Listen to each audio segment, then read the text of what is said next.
好來，鄉親啊，咱刷落看這個美國的總統川普參加因的海岸防衛隊學院的畢業典禮，再度來強調講，美國在伊的帶頭之下，當咧重回黃金時代。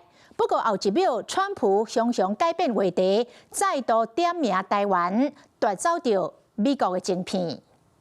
We'll have close to 50% of the chip business by the time I leave, and right now we have none practically.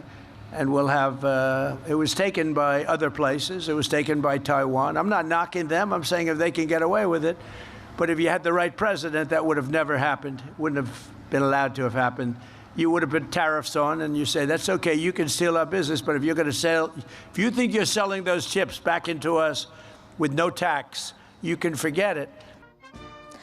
好來，針對這個川普講台灣偷走到美國晶片的生理，咱的行政院強調講，台灣的半導體、台灣的晶片是國內的企業幾10年來自主研發的成果。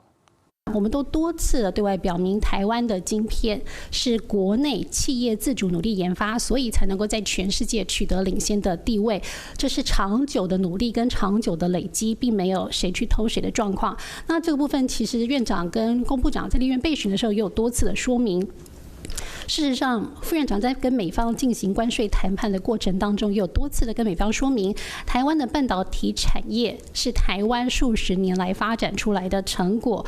更何況，院長也說過，全世界各國都會向台灣採購他們所需要的半導體晶片。